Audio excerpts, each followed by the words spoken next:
তার কথা শ্রী উত্তম কথা আর কার হতে পারে? আমার আহসানু কাওলাম মিম্মান দাআ ইলাল্লাহ, যে মানুষকে আল্লাহর দিকে ডাকে, আহ্বান করে, আমলে সালেহ করে আর নিজেকে মুসলমান রূপে দাবি করে, এর চাইতে ভালো মানুষ আর সমাজে কেউ হতে। আমার ভাইরা পরপর সামনে যান। নবীজি কারোর দরজায় যে নক করতেন, দরজা খুলে দেখতো আল্লাহর নবী, অমনি গলা ধাক্কা দিয়ে ফেলাই দিত। কখনো নবীর পরে মেরেছে, নবীর পরে কি বলে অপমানিত হয়েছে। আমরাও দেখতেছি সেই সুন্নাত, সেই নিয়ম আজও গোটা পৃথিবীতে কম বেশি চালু আছে। কথা বলেন ঠিক না বেঠিক?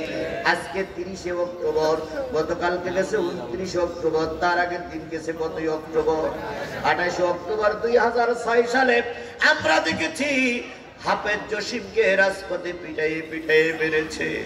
শুধু মারি নাই, মারার পরে সে যখন আহত রক্ত শূন্য হয়ে গেছে, সে তখন বলেছিল, আমার মা আমি তখন বিদায় নিচ্ছি, ও আমার ভাইয়ের আমি তখন বিদায় নিচ্ছি, আমাকে একটু পানি খেতে দাও। সেই দিন লোকি বইটা ওনারা পানি না দিয়ে তার গালে পেশাব করে দিয়েছিল। এক সময় হাফেজ জসিম কোরআনের হাফেজ, এক সময় জসিম নিস্তেজ হয়ে গেল। লাশের পরে নৃত্য করেছিল, আনন্দ করেছিল আর বলেছিল, অতীতের প্রতিশোধ নিলাম। ও আমার ভাইরা, সেদিন আমাদের সন্তানদের পানির বদলে পেশাব দিয়েছো, সেদিন আমাদের সন্তানদের বডির পরে নাচানাচি করেছো। আল্লাহ পাক কেউ না দেখলে কে দেখে রেখেছে? আল্লাহ পাক দেখে রেখেছে। সেদিন তোমরা আমাদের লাশের পরে নাচানাচি করে আমাদের ইসলামী আন্দোলনের অনেক নেতা কর্মী, অনেক দলকে নিষিদ্ধ করেছিলে। আল্লাহ রাব্বুল আলামিন দীর্ঘদিন পরে সেই ছাত্র সংগঠনটা জঙ্গিবাদ খ্যাত দিয়ে তাদেরকেও বাংলাদেশে নিষিদ্ধ করা হয়েছে।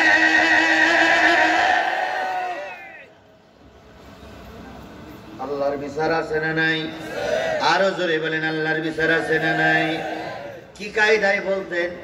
আমরা পালাই না, তাই বলতেন না, আমরা পালাই না। অথচ দেখা গেল সবাই আছে, ওনারাই পালাই চলে গেছে। তাহলে আপনাদের এই কথা বলার কি দরকার?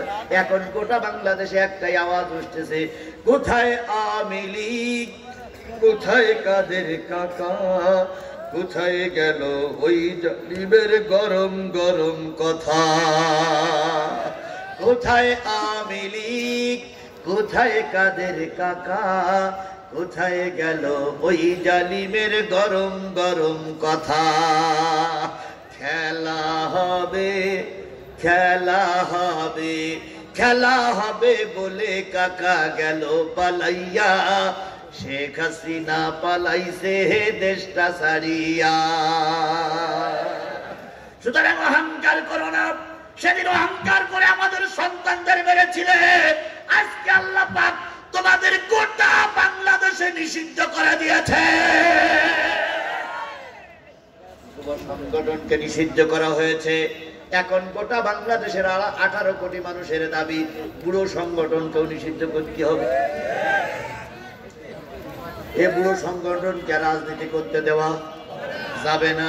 এটা গোটা বাংলাদেশের 18 কোটি মানুষের দাবি।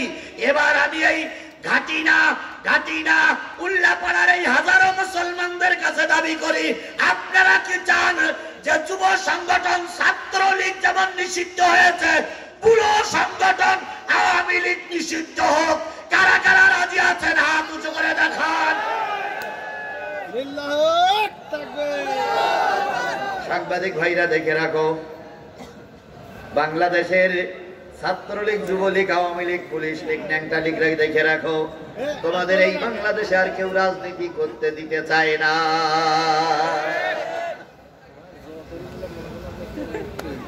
আমার ভাইরা, আল্লাহ নবী দাওয়াতে কাজ করতে যেতেন, কেউ মারত, কেউ গলা ধাক্কা দিত, কেউ ফেলাই দিত, কেউ বা রাসূলের ঘাড়ের পরে চড়ে বসতো।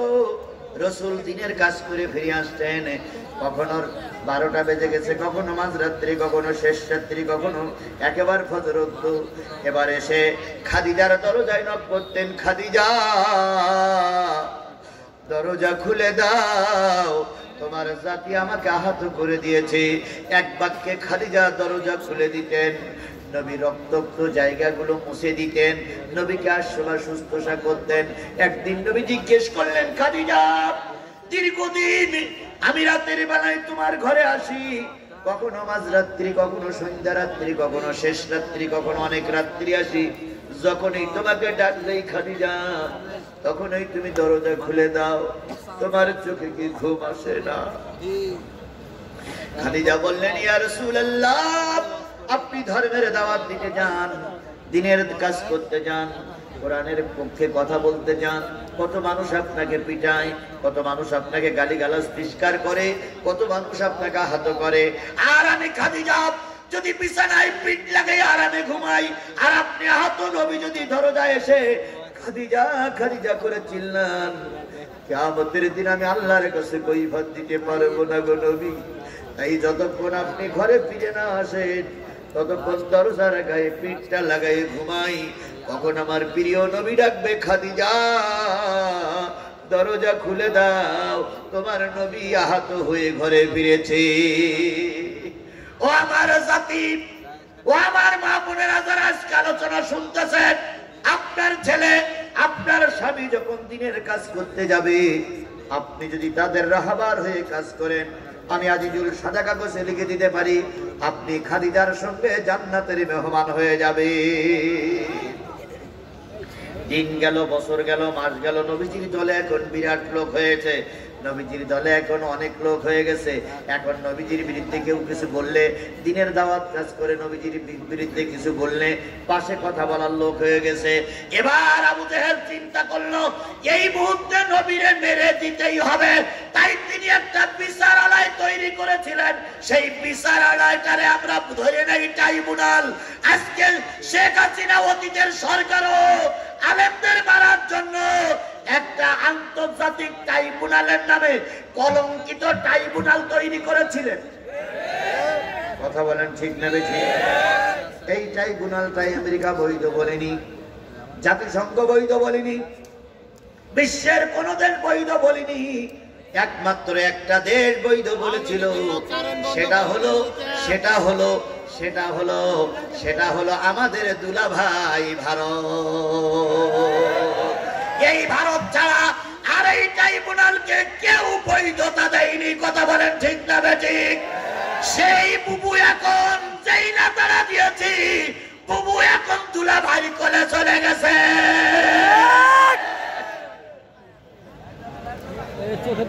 ঘটনাটা কি আমি জানি, যে ওয়াজ হচ্ছে, এ ওয়াজে তো লাইট বন্ধ হওয়ারই কথা। লাইট বন্ধ হওয়ার কথা না? তাহলে লাইট বন্ধ করলো কে? হই হই রই রই ফুটলারা গেল কই, হই হই রই রই চোরের বংশ গেল কই, হই হই রই রই ভোট চোর গেল কই। ধর ধর ধর ধর ধর ধর চোর ধর, ধর ধর ডাকাত ধর, ধর ধর ভোট চোর ধর। কি হইল রে মাইক গলা? সব তো চলতেছে, মাইক বন্ধ হলো তাই, লাইট বন্ধ হলো কেন? আমার ভাইয়েরা, আচ্ছা আপনারা তো শুনতে পাচ্ছেন না? পাচ্ছেন না, তাতে কি হলো? মনে করেন যে মহিলাদের ওয়াজ হচ্ছে, মহিলারা শুধু ওয়াজ শোনে কিন্তু হুজুর দেখতে মনে করেন আজকে তাই হচ্ছে, মহিলা বৈঠক হচ্ছে।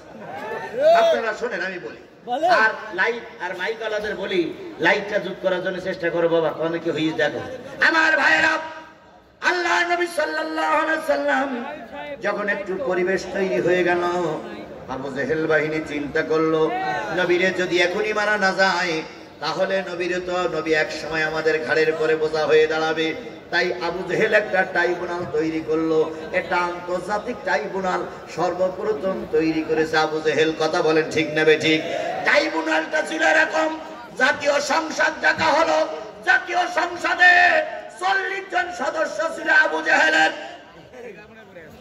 কয়জন সদস্য? আর ওদের যে সংসদটা ছিল, সেই সংসদটার নাম হলো দারুন নাদওয়া। এখানে 12 দলীয় জোটের নেতৃত্ব দিত আবু জেহেল। ওখানে 40 জন সদস্যরা সবাই মিলে একটা প্রস্তাব পাশ করলো, রসুলকে মেরে দিতে হবে, রসুলকে মেরে দিতে হবে, রসুলকে মেরে দিতে হবে। এই ব্যাপারে কারা একমত? সবাই, ওই 40 জন সদস্য সবাই এক বাক্যে বলল, মুহাম্মদকে হত্যা করো। আমরা সবাই একমত। হ্যাঁ জয়যুক্ত হয়েছে, হ্যাঁ জয়যুক্ত হয়েছে, হ্যাঁ জয়যুক্ত হয়েছে, রসুলকে মেরে দিতে হবে। কারণ ও সংসদটা তো আবু জেহেলের সংসদ, ওখানে তো হ্যাঁ জয়যুক্তই হবে, কারণ ওখানে তো বিরোধী দলের কোন নেতা কর্মী নেই। কথা বলেন ঠিক না ঠিক? আমরা 15 বছর দেখেছি একদলীয় সংসদ, ওখানে বিরোধী দলীয় কোন নেতা কর্মী ছিল না।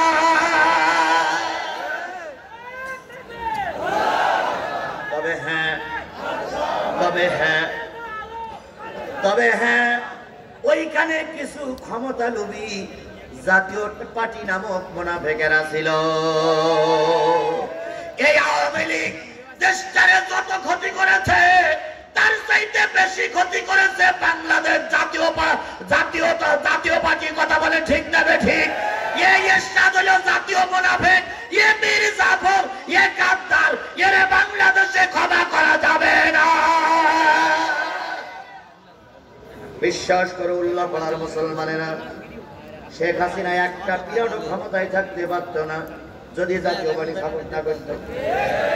জাতীয় পার্টি এদের ক্ষমতায় বসানোর ব্যাপারে সহযোগিতা করেছে, তবে জাতীয় পার্টির একটা অংশ তারা ওই দলে ছিল না। আজকে জাতীয় পার্টির বিরুদ্ধে কথা বললে গা জ্বালা করে। 15 বছর তোমরা আমাদের দেশটাকে শূন্য করেছো। কথা বলেন ঠিক না ঠিক? এখন কথা বললে কাউকে ছেড়ে দেওয়া হবে না। জাতীয় সংসদে পাশ হয়ে গেল, নবীরে মারতে হবে। কিভাবে মারতে হবে? আবু জেহেল বললে আমি ট্রাইব্যুনাল বানাবো, সেই ট্রাইব্যুনালে বিনা বিচারে মারবো। আজকের এই আবু জেহেলের বাচ্চারা ওই একই ট্রাইব্যুনাল করেছিল। খোদার কসম, আল্লামা সাঈদী যুদ্ধ অপরাধী ছিল না, আল্লামা সাঈদী ধর্ষক ছিল না, আল্লামা সাঈদী হিন্দুর বাড়িতে আগুন লাগাই নাই। এরা অন্যায় প্রস্তাব এনে অন্যায় ভাবে আল্লামা সাঈদী সহ ইসলামী আন্দোলনের নেতা কর্মীদের এরাই ফাঁসিতে ঝুলাইয়াছে। বলুন তো, আল্লামা সাঈদী কি স্ট্রোক করে মারা গেছে? মুসলমান স্পষ্ট করে কথা বলবেন, আল্লামা সাঈদী কি স্ট্রোক করে মারা গেছে? তিনি মারা যান নাই, বরং তাকে কি করা হয়েছে? মারা হয়েছে, তাকে মেরে ফেলা হয়েছে, ইনজেকশন দিয়ে মেরে ফেলা হয়েছে। আজকের উল্লাপাড়ার হাজারো জনতাকে নিয়ে শপথ করতেছি, আল্লামা সাঈদীকে মেরে দেওয়া হয়েছে, তার রক্তের বদলা আমরা নেবই। যাদের কারণে আল্লামা সাঈদী মারা গেছে, একটারও ক্ষমা করা হবে না।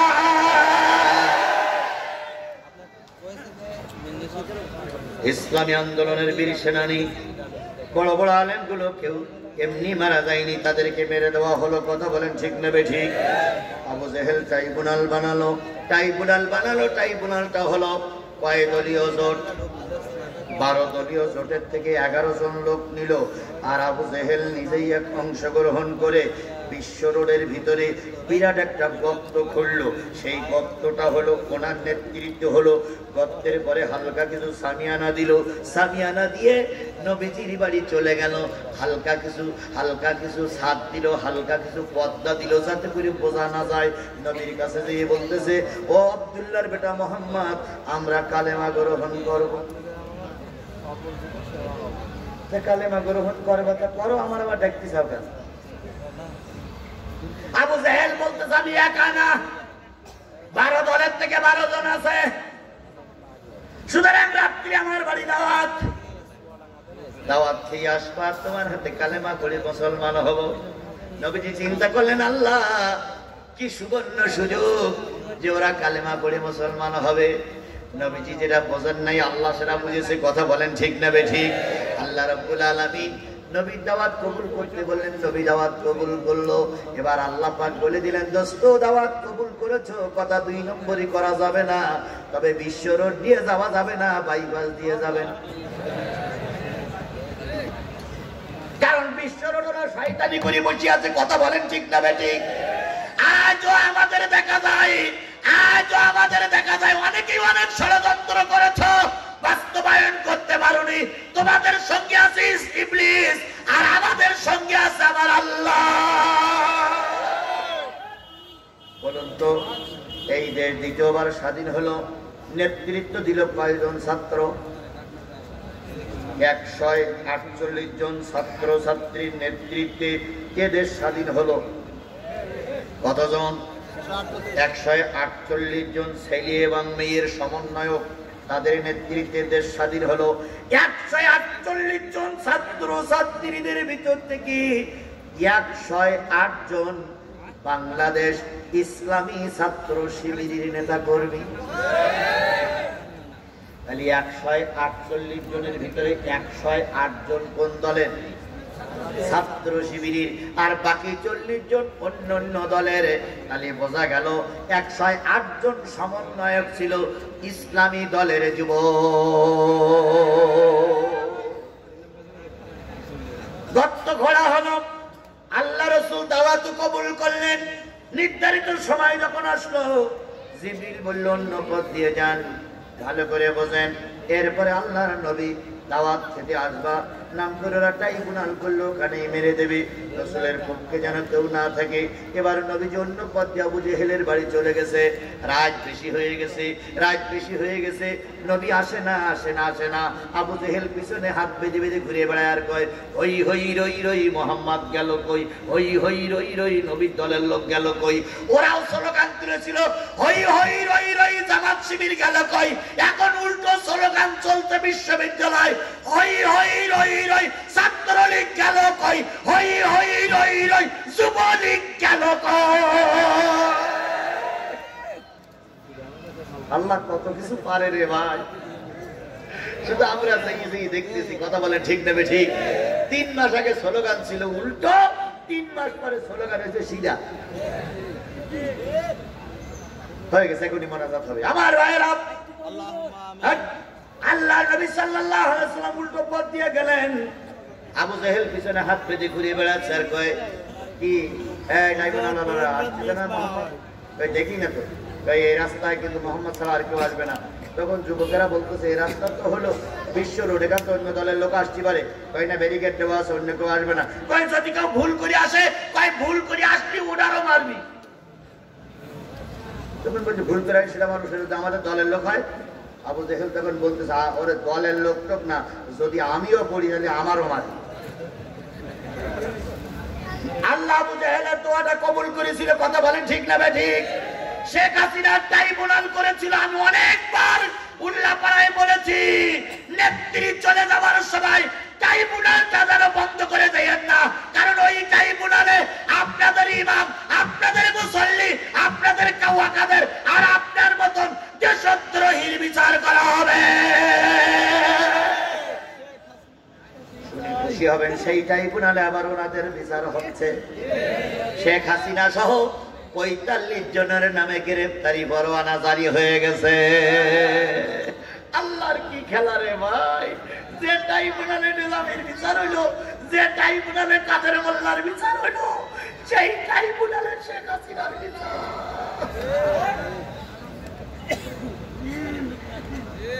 আল্লাহ শুধু পারে, আমরা শুধু সেই সেই দেখতেছি। কথা বলেন ঠিক নেবে ঠিক? আমার ভাইয়েরা, আবু জেহেল পড়ল ওই ট্রাইব্যুনাল ওইখানে। সেদিন গত পরশুদিন মামুনুল হক একটা ওয়াজ করতেছে, আমার দোষ দিয়েন না। মামুনুল হক বলতেছে, এক গ্লাসের ভিতরে যদি ফেরাউনির রাখো, আর ওই একই গ্লাসের ভিতরে যদি নমরুদির রাখো, আর ওই একই গ্লাসের ভিতরে যদি কারুনির রাখো, আর ওই একই গ্লাসের ভিতরে যদি আব্দুল্লাহ বিন উবাই রাখো, ওই 4 জন শয়তান যদি গুলে যায়, গুলে যাবার পরে যে পানি হবে, ওই পানি যদি কোনো মা খায়, ওই মায়ের পেটের থেকে যে সন্তান জন্ম নেবে সেটার নাম শেখ হাসিনা। ভাই আমার গালাগালি দিলেন না ভাই, মামুনুল হকের ধরবেন। মামুনুল যে বলছে না শুনেছে, এটা মামুনুল হকের বক্তব্য। ওই গ্লাসের পানি ওই 4 শয়তান গুলিয়ে যে শরবত হবে, ওই শরবত যে মা খাবে, ওই মায়ের পেটের থেকে পেটের সন্তান আসবে, ওই জন্য শেখ হাসিনা।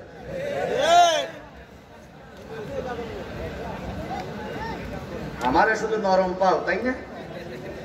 আমার শুধু নরম পাল্টাই নড়ি চড়ি আমার নামে মামলা দাও, ঠ্যাঙ্গের গিরে ছড়াই ফেলবে একদম, একটারও কাল্লা সোজা করে রাখবো না। অনেকবার আমার মাহফিলের স্টেজ থেকে নামাই দিয়েছে, আজকে আসো তো দেখি কেরাম আসো দেখি তুমি কোন নায়ক দুধ খেয়েছো আর আমি কোন নায়ক দুধ খেয়েছি, তোমার কোন বাবা জন্ম দিয়েছে আর আমার কোন বাবা জন্ম দিয়েছে, আসো মাঠে খেলা হবে। আজকে খেলা হবে, শুধু একটু হু হু হু হু করলেই হয়, একটারও জ্যান্ত রাখবেন, আলু ভর্তা করে ফেলবো। কথা বলেন ঠিক যাবে ঠিক? আজকে যদি সুযোগ না পাও, উল্লাপাড়ায় আমার আরো মাহফিল আছে, সেদিন সুযোগ নিও। কয় তারিখ? ভৈরবা কত তারিখ? 3 তারিখে, 3 তারিখে ভদ্রকল, 3 তারিখে সলভ, এখান থেকে 3 তারিখে ভদ্রকল, 3 তারিখ 3 নভেম্বর। যাবেন তো সবাই? যাবেন তো সবাই? ভৈরব 1 ডিসেম্বর। আমি যেটা বুঝাতে চাচ্ছি সেটা হলো, আমি 1 ডিসেম্বর ভৈরব, আমি এসেছিলাম 15 দিনের ওষুধ নিয়ে, 15 দিনের মেডিসিন চিকিৎসার জন্য এসেছিলাম, 7 দিনই দিলাম, তাহলে আর কয় দিনই বাকি আছে? 8 দিনই বাকি আছে। 8 দিনই 4 দিনের ওষুধ দেবো হইলো ভদ্রকল 3 তারিখে, আর 3 তারিখে, আর 4 দিনের ওষুধ দেবো হইলো ভৈরব 1 তারিখে ইনশাল্লাহ। আর পাবনাই সবাইকে দিনে দাওয়াত রইল, পাবনা যাবেন তো ইনশাল্লাহ? যাবেন তো ইনশাল্লাহ? তাই বলে মনে করেন এক্ষুনি শেষ করে যে শুধু এতটুকু বলি, আল্লাহ রসুলের জন্য ট্রাইব্যুনাল করেছিল আবু জেহেল, করল কে? আজকে শেখ হাসিনা ট্রাইব্যুনাল করেছিল আলেম ওলামাদের মারার জন্য। কথা বলেন ঠিক না ঠিক? সেই আলেম ওলামাদের ট্রাইব্যুনালে পড়েছে শেখ হাসিনা নিজেই। এখন শেখ হাসিনার বিচার হোক, এটা কি আপনারা চান? আল্লামা সাঈদীর বিচার হোক, এটা কি আপনারা চান? যদি চান তাহলে ঘরের দরজা দিয়ে বন্ধ করলে কি বিচার হবে? না। এই বিচার যারা করবে তাদের মতন এক একজন যোগ্য ব্যক্তিকে জাতীয় সংসদ সদস্য করে সেখানে প্রেরণ করতে হবে।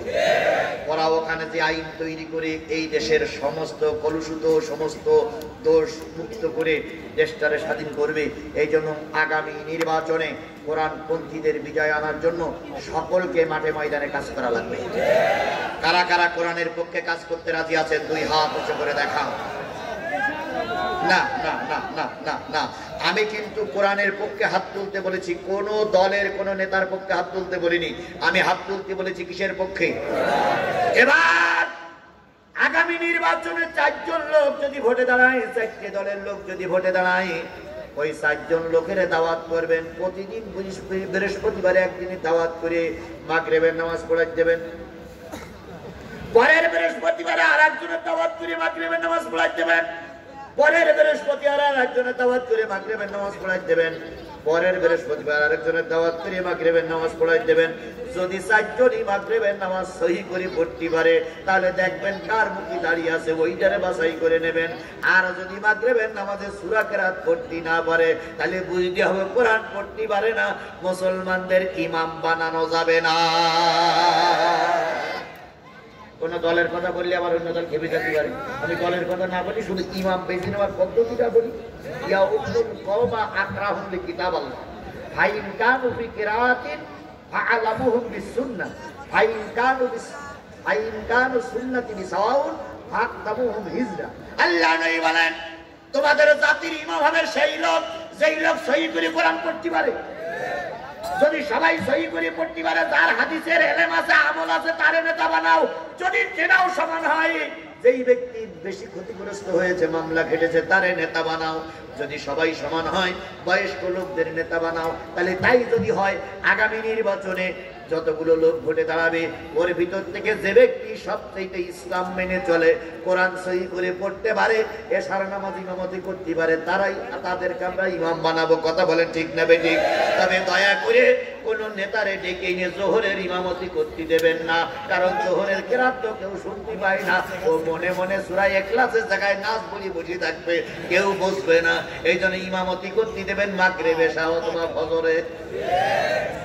এই ইমামতি করার যোগ্য ব্যক্তি যদি আমার প্রিয় শায়েখ, প্রিয় ভাই মাওলানা রফিকুল ইসলাম যদি যোগ্য মনে করে থাকেন, কোরআনের খাতিরে, কোরআনের স্বার্থে তাকেই সাপোর্ট করা লাগবে। আতিউল্লাহ আতিউল্লাহ ওয়া আতিউর রাসূল ওয়া উলিল আমরি মিনকুম, আল্লাহর আনুগত্য করো, রাসূলের আনুগত্য করো। আল্লাহ রাসূলকে যখন পাওয়া যাবে না, রাসূলের পক্ষ থেকে যে আমির নির্বাচিত হবে, সেই আমিরের ইতিহাদ করণে কি বলে আনুগত্য করা এরা জাতির জন্য ফরজ, জাতির জন্য ফরজ, জাতির জন্য ফরজ। সুতরাং আগামীতে আমরা এরকম আলেম ওলামাদেরকে সাপোর্ট করব। রফিকুল ইসলাম খান সাহেবের চাইতে যদি ভালো কোনো আলেম আপনাদের কাছে আসে, তাকে আমরা নির্বাচন করব। কথা বুঝেছেন? আমার কথা বুঝেছেন? এখানে সরমনাই হুজুর আছে না, খেলাফত আন্দোলনের লোক আছে না, ওনারা যাবে না, শোনে, ওনারা যাবে আর বলবে ইয়ে হুজুর সময় কি হুজুর। সুতরাং আমি কারো নাম ধরে সাপোর্ট করতে বললাম না, শুধুমাত্র বলে গেলাম কোরআন ওয়ালাদের সাপোর্ট করবেন। কথা বলেন ঠিক না ঠিক? এবার আমি আপনাদের বলি, যদি আপনাদের ভোটে কোরআন ওয়ালারা কি বলে অপমানিত হয়, প্রতিটা মুসলমানকে আল্লাহর দরবারে কৈফিয়ত বলা। আপনি আইছেন কয়জন? একা। আপনার পরিবারে আরো 4টি ভোট আছে, আজকের থেকে নির্বাচনের কাজ করবে। তাহলে আপনার অন্য জায়গায় যাওয়া লাগবে না, আপনি একা দিনের পথে, আর আপনার 4টি ভোট কোন পথে নিয়ে আসবেন, বাস হয়ে গেল, আর কিছু করা লাগবে না। কি বুঝেছেন? আমার কথা বুঝেছেন? আল্লাহ রাসূল বলেছেন বাল্লিগু আন্নি ওয়ালা আয়া, একটা আয়াত, একটা জ্ঞান যদি থাকে তা মানুষের কাছে, সেইটা আমরা করব। আল্লাহ আমাদের সবাইকে কবুল করুক। ওয়া মা তাওফীক ইল্লা বিল্লাহ ওয়া আখিরু দাওয়ানা আনিল হামদুলিল্লাহি রাব্বিল আলামিন। সূরা ফাতিহা ইখলাস পড়ি সবাই। বিসমিল্লাহির রহমানির রহিম, আলহামদুলিল্লাহি রাব্বিল আলামিন, আর রহমানির রহিম। মালিক ভাই দোয়া দোয়া দোয়া দোয়া দোয়া গায়রিল মাগদুবি আলাইহিম ওয়া লাদ-দাল্লিন। কুল হুয়াল্লাহু আহাদ আল্লাহুস সামাদ লাম ইয়ালিদ ওয়া লাম ইউলাদ ওয়া লাম ইউলাদ। কুল হুয়াল্লাহু আহাদ আল্লাহুস সামাদ লাম ইয়ালিদ ওয়া লাম ইউলাদ। আস্তাগফিরুল্লাহ রাব্বি মিন কুল্লি জামবে ওয়া আতুবু ইলাইহি লা হাওলা ওয়ালা কুওয়াতা ইল্লা বিল্লাহিল আলিয়্যিল আযীম। আস্তাগফিরুল্লাহিল আযীম আল্লাযী লা ইলাহা ইল্লা হুয়া ইল্লা হুয়াল হাইয়ুল কাইয়্যুম ওয়া আতুবু ইলাইহি লা হাওলা ওয়ালা কুওয়াতা ইল্লা বিল্লাহিল আলিয়্যিল আযীম।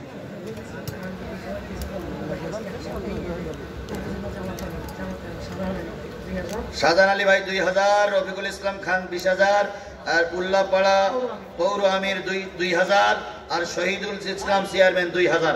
এগুলো বলা হয়নি, এগুলো বলা হলো। আল্লাহুম্মা আমিন। ربنا ظلمنا أنفسنا وإن لم تغفر لنا وترحمنا لنكونن من الخاسرين ربنا إننا آمنا فاغفر لنا ذنوبنا وقنا عذاب النار رب ارحمهما كما ربياني صغيرا وقل رب ارحمهما كما ربياني صغيرا।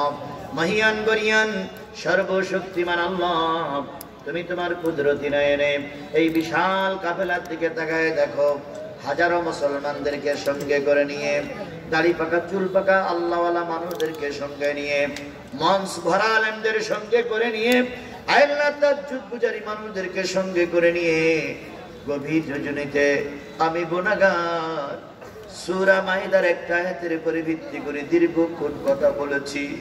ও মাবুদ, এই কোরআনের মাহফিল আমাদের সকলের নাজাতের জরিয়া বানায়া দাও। এই কোরআনের মাহফিলের ইন্তজাম যারা করলো, শোনার জন্য যারা আসলো, বলার জন্য যারা আসলো, আর আমরা যারা কোরআনের মাহফিলে টাকা দিলাম, পয়সা দিলাম, শ্রম দিলাম, মেধা দিলাম, কথা দিলাম, কিয়ামতের দিন মুসিবতের কালে এই মাহফিল আমাদের সকলের নাজাতের জরিয়া বানায়া দিও আল্লাহ।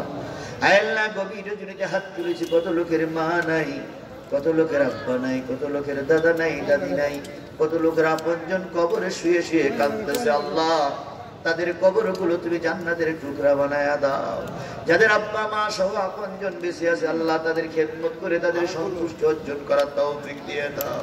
আমি মুসাফির অন্য দিন মাহফিলে বিভিন্ন জেলা থেকে আসি, কিন্তু আজকে একবারে সাতক্ষীরার থেকে এসেছি। দীর্ঘ পথ কষ্ট করেছি আল্লাহ, অনেকগুলো মামলা নিয়ে জেলখানায় থেকেছি প্রায় 300 দিনের মতন আল্লাহ তোমার বন্দি কারাগারে, আল্লাহ এই জালেমের কারাগারে থেকেছি।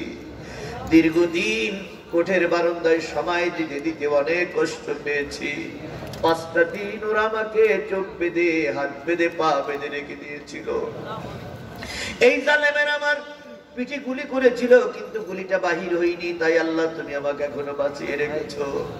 এই মাজলুম ব্যক্তি তোমার কাছে দোয়া করতেছে, আল্লাহ আজকের এই কোরআনের মাহফিলে যারা যেভাবে নিয়ত করে হাত তুলেছে, প্রত্যেকের নিয়তের পরে তুমি বরকত দিয়ে দাও।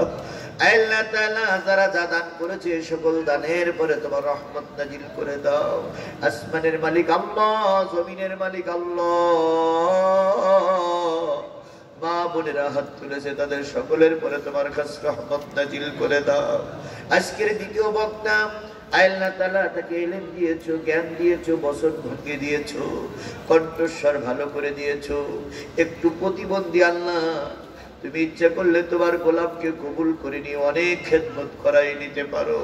ও মাবুদ, তুমি তোমার গোলামের দ্বারা অনেক খেদমত তুমি মঞ্জুর করে নাও। ডাইনি আলেমেরা বসা, বাম আলেমেরা বসা, সবাইকে আল্লাহ তুমি কবুল করে নাও। আমার প্রিয় ভাই, আমার অন্তরের অন্তঃস্থলের ভাই, সাবেক ছাত্র নেতা, উল্লাহ পাড়ার বাটি মানুষের বন্ধু, আল্লাহ তাআলা আমার খান সাহেবকে, রফিকুল ইসলাম খান ভাইকে আমি দীর্ঘদিন অন্তর থেকে ভালোবাসি। দীর্ঘদিন এলাকায় মাহফিল করেছি, খান সাহেবকে আমি দেখে নিয়ে এলাকায় ঢুকতে, কারণ তাকে জালেমেরা ঢুকতে দিত না। আজকে বীর পুরুষের মতন ঘুরে বেড়াচ্ছে, হাজারো মানুষ তার পিছনে স্লোগান দিচ্ছে। ও মাবুদ, এই স্লোগান শেষ নয়, আগামী নির্বাচনে তার গলায় বিজয়ের মালাটা তুমি পরাইয়ে দিও। ও মাবুদ, আগামী নির্বাচনে এই কোরআনের পাখির গলায় তুমি কোরআনের মালাটা পরাইয়ে দিও। আমরা যেন এখন যে আনন্দ করছি, ওই আনন্দ ধরে এনে জাতীয় সংসদে একজন কোরআনওয়ালা প্রতিনিধি প্রেরণ করতে পারি, তৌফিক দিয়ে দাও। এই জন্য উল্লাহ পাড়ার সকল মানুষকে কোরআনের পক্ষে কাজ করার তৌফিক দাও। আয় মাবুদ, আমি জানি উল্লাহ পাড়ার মানুষগুলো কোরআনওয়ালা, আমি জানি উল্লাহ পাড়ার মানুষগুলো ইসলাম প্রিয়, আমি জানি উল্লাহ পাড়ার মানুষগুলো দিন প্রিয়। এই দিনটা সঠিকভাবে বোঝার, জানার এবং আমল করার তৌফিক দিয়ে দাও। যতগুলো আলোচনা করলাম, আলোচনাগুলো পুরুষ এবং মা বোনদের আমল করার তৌফিক দিয়ে দাও। আল্লাহ, সকল দলকে আমরা দেখেছি, জাতীয় সংসদে কেউ কোরআন প্রতিষ্ঠা করেনি। আগামীতে এমন একটা দল আল্লাহ তুমি জাতীয় সংসদে পাঠাও, যারা আমাদের একটা কোরআনের দেশ উপহার দিতে পারে। যদি কোরআন দিয়ে আমার দেশ চলে, কোরআন দিয়ে যদি আমরা চলি, আল্লামা সাঈদী শান্তি পাবে। যদি কোরআন দিয়ে আমরা চলি, ইসলামী আন্দোলনের নেতা কর্মীরা কবরে শুয়েও শান্তি পাবে। আল্লাহ, তাদের রক্তের বিনিময়ে এদেশে কোরআনের আইন চালু হয়েছে দেখার তৌফিক দিয়ে দাও। ও মাবুদ, দয়া করে তুমি আমাদের দোয়াগুলো কবুল করে নাও। যুবকেরা, মুরব্বীরা সবাই মিলে কোরআনের মাহফিল দিয়েছে, সকল কালনা তুমি কবুল করে নাও। আল্লাহ, আগামীতে যে মাহফিলগুলো এলাকায় আছে সুষ্ঠুভাবে সুন্দরভাবে করার তৌফিক দিয়ে দাও। আল্লাহ, তুমি দয়া করে আমাদের দেশটারে কোরআনের দেশ বানায় দাও। অনেক দূর দূরান্ত থেকে তোমার পাগলের এসেছে, সুস্থভাবে বাড়ি ফিরে যাওয়ার তৌফিক দিয়ে দাও। আল্লাহ, যার অন্তঃস্থলে, যার অন্তরের অন্তঃস্থলে যত নেক দোয়া আছে সব দোয়াগুলো কবুল করে নাও। সুবহান রাব্বিকা রাব্বিল ইজ্জাতি আম্মা ইয়াসিফুন ওয়া সালামুন আলাল মুরসালিন ওয়ালহামদুলিল্লাহি রাব্বিল আলামিন। আসসালামু আলাইকুম ওয়া রাহমাতুল্লাহ।